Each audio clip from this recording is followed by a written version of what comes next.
حکوومەتی عێراقی سێ فەوجی سەربازی بۆ عەرەبە سونەکانی کەرکووک دروست کردووە و سەربازانی ئەو فەوجا لە نزیک شارەدەی لەیلان لە ڕۆژهەڵاتی کەرکووک مەشق دەکەن. تەواوی سەربازانی ئەو سێ فەوجا عەرەبیە چەکداری هێزەکانی ڕابوونن کە لە پێشووتردا بە سەحوە ناسرابوون و لە باشووری کەرکووک لە سەروبەندی سەرهەڵدانی چەکدارانی داعش چەکیان فرەدا و هاتوونەتە کەرکووکەوە. لەگەڵ ئەوەشدا عەرەبە سونەکانی کەرکووک دامەزرانیە و هێزە بەهێنانەدی ئاواتی عەرەبەکانی دەزانن. عرب كركوك لم تكن لديهم قوة والآن بدأنا عرب لە کەرکووک هێزی نەبووە، بەڵام ئێستا دەستی کردووە بە دروستکردنی هێز و توانوێتی 650 شەڕکەر ئامادە بکات.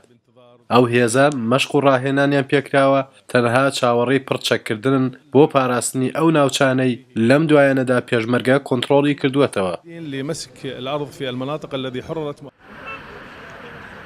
ژمارەی چەکدارانی ئەو سێ فەوجا 650 چەکدارە. بڕیار وایە ژمارەیان بگاتە 3000 کەس و لە نزیکترین کاتدا پاراستنی ناوچە عەرەبیە تازە کۆنتڕۆڵکراوەکانیان پێ بسپێدرێت و لە سەربازگەکەیاندا ئاڵای کوردستانیان هەڵداوە و بەنیازن لەگەڵ هێزەکانی پێشمەرگەدا شەڕی داعش بکەن. مانگانە هەر سەربازێک لەو سەربازانەی لەو فەوجە عەرەبیە دەوام دەکات بڕی 850,000 دینار وەردەگرێ. لەگەڵ ئەوەشدا هەموو عەرەبەکانی کەرکووک ئەو هێزە بە هێزی خۆیان دەزانن.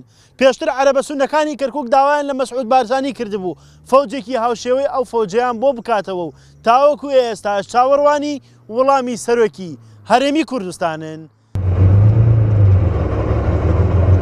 جگە لەو قەیرانەدارایی باڵی بەسەر هەرێمی کوردستاندا کێشاوە، پێشمەرگەش ڕەتی دەکاتەوە هێز بۆ تاکە لایەنێک دروست بکات و ئاماژە بۆ دەکەن ئەگەر هێز دروست بکەن ئەوە هێزێکی فرەلایەن لە پێکهاتەکانی کەرکووک دروست دەکەن بۆ پاراستنی سنووری پارێزگای کەرکووک. چەند فەوجێکی دروست کرابێت ئەوە تایبەتمەندێتی خۆی هەبووە، مەسەڵەن ئەگەر بۆ شنگارەکان دروست کرابێ یا بۆ کاکەیەکان یا بۆ مەسیحیەکان، بەڵام ناکرێ من پێم وان نییە بکرێ کە ئێمە لە وڵاتێکا بین سوپایەکمان هەبێ بۆ هەر عەشرەتێک یا بۆ هەر قەومێک یا بۆ هەر مەزهەبێک یا بۆ هەر دینێک تۆ بچی فەوجێک دروستکەی.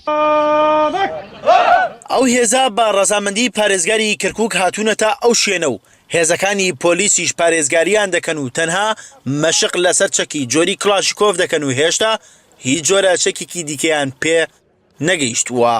هیوا حوسامەدین، ڕووداو.